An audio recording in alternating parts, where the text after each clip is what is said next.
Have you ever had one of those moments after your brain injury when you suddenly became angry? And afterward thought, where did that come from? Or maybe you found yourself crying over something small, feeling anxious for no obvious reason, or completely shutting down emotionally. Sometimes the hardest part isn't even the emotion itself, it's wondering, is this really me now? If you've asked yourself that question, I want you to know something important. You are not imagining it, and you are not going crazy. There's a very real reason emotions can feel so different after a traumatic brain injury. Today, I want to help you understand why. When people think about traumatic brain injury, they usually think about memory problems, difficulty concentrating, or headaches. But one of the biggest changes often happens somewhere people can't see: your emotional system. The same injury that affects thinking can also affect the parts of your brain responsible for understanding emotions, calming yourself, and responding to other people, which means emotional recovery isn't just psychological, it's neurological. I like to think of your emotional system as a team rather than a collection of complicated brain structures. Each member of the team has a different job. One member notices danger, one remembers past experiences, one prepares your body to respond, and one acts like the wise coach who says, let's slow down and think about this before we react. When everyone's communicating well, emotions feel manageable. Not easy, but manageable. One important member of that team is called the amygdala. Think of it as your brain's smoke detector. Its job isn't to make you happy, its job is to keep you alive. It is constantly asking, am I safe? When it senses danger, it sounds the alarm before you've even had time to think.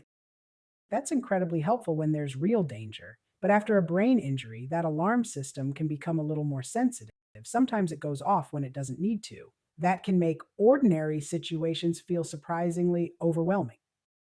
Another important part of the brain is the hippocampus. Think of it as your brain's memory librarian. It helps connect today's experiences with everything you've learned before, not just what happened, but how it felt.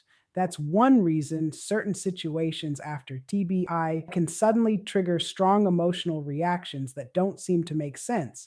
Your brain is trying to connect the present with the past. Then there's the prefrontal cortex. I often describe this as your brain's wise coach. It's the part that helps you pause before speaking. Calm yourself when you're upset. Think through consequences. Choose a response instead of simply reacting.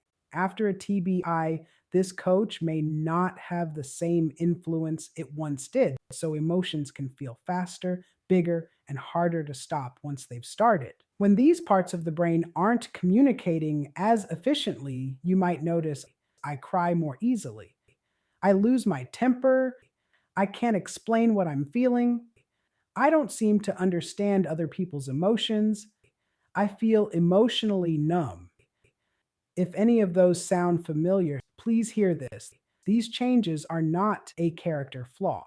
They are often a reflection of how your injured brain is processing emotions differently.